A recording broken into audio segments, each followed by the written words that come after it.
Okay, so I'm sitting here with my carb. I'm gonna replace this one actually, but I want to see why it's doing what it's doing. I have a new one right here in the box, but I had a strip bolt here, so I finally got it loose. I was just using a set of vice grips. So we're gonna take this carb all apart so we can explain how it works.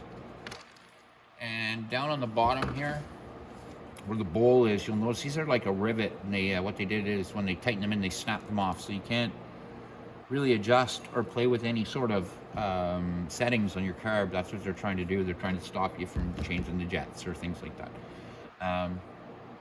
There is something you can do. You can use a Dremel across here, or just a zip disc and cut a line in each one, and then a flat screwdriver will take it out. I will do that, but I'm gonna go ahead and take the top off first. I'm gonna do more than just take the top off. I'm actually gonna literally take the whole carb apart, and then we can see how this all works. So we have a spring, and then this diaphragm right here. This diaphragm is usually a lot easier to get out than this. So we're gonna lift it out. Now what that is, this diaphragm is actually your needle valve.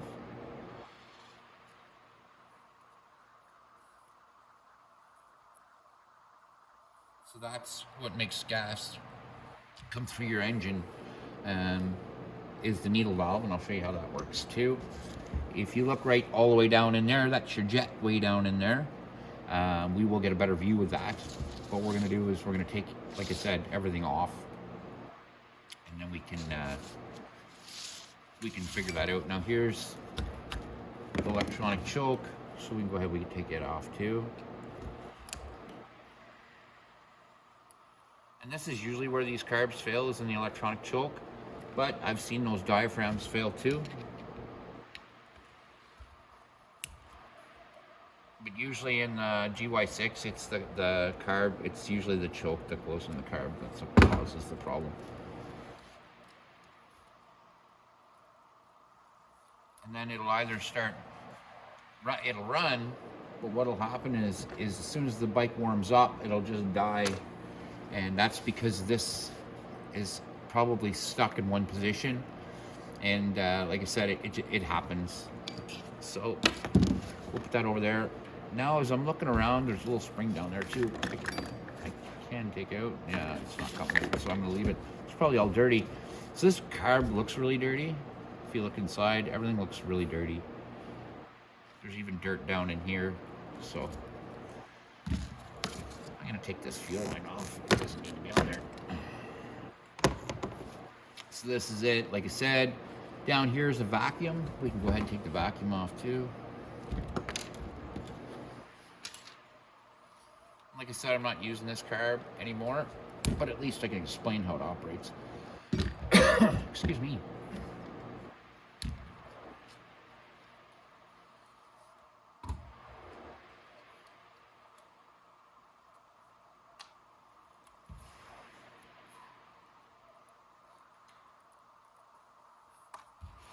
Okay, we can pull that spring out.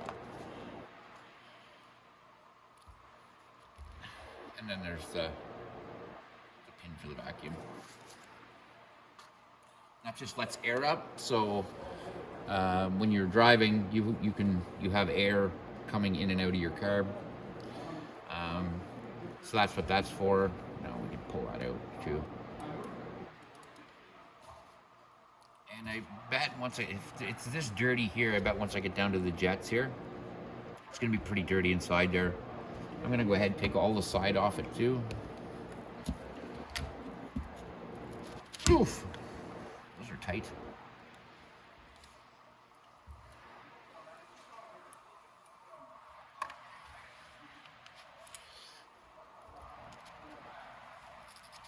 Oh.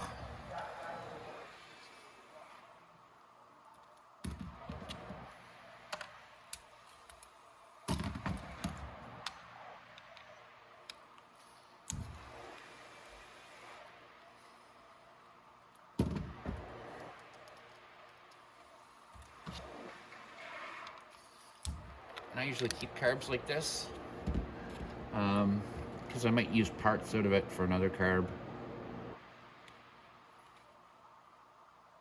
This one's been in here for a long time. It's had some life. There's another vacuum.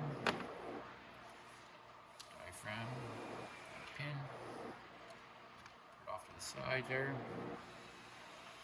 I find that the GY6 carburetors are very complicated when they don't need to be.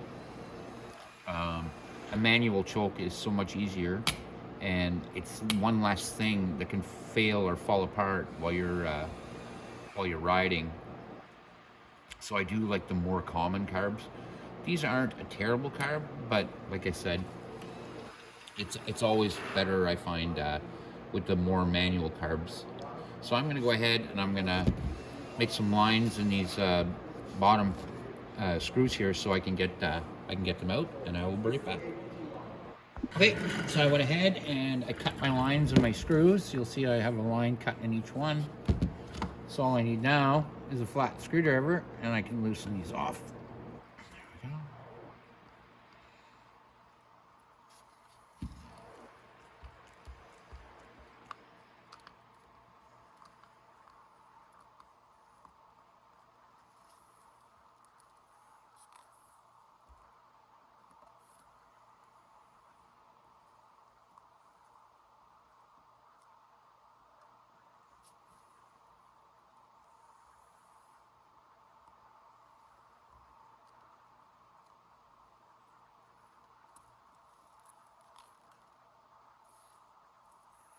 Just take the last screw out of the bowl here, and let's take a look inside.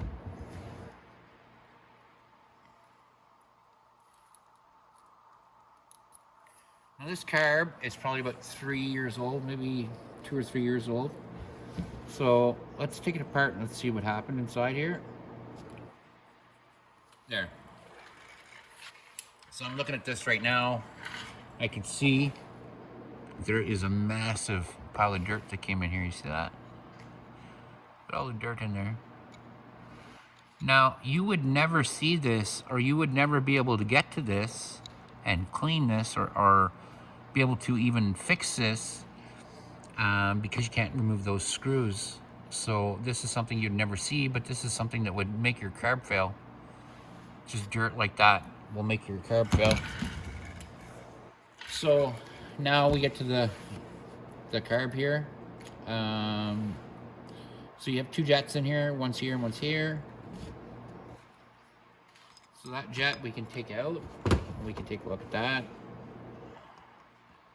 See if it's dirty.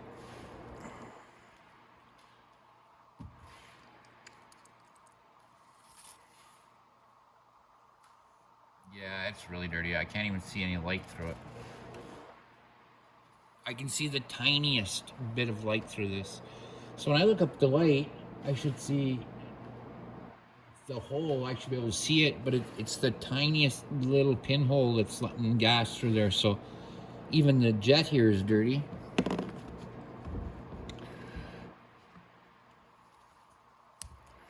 Just take a look at the other one. The only thing that does look good on this so far that I've seen is the float. This jet here, let's take a look at that. It's got no light going through it at all. Yeah. Oh, now it's blowing through a bit. Once I put my lips on it to give it a blow. So there is a lot of dirt. So these 2 jets are both dirty. The carb was dirty. Let's take this off. Let's take the float off. Let's look at it.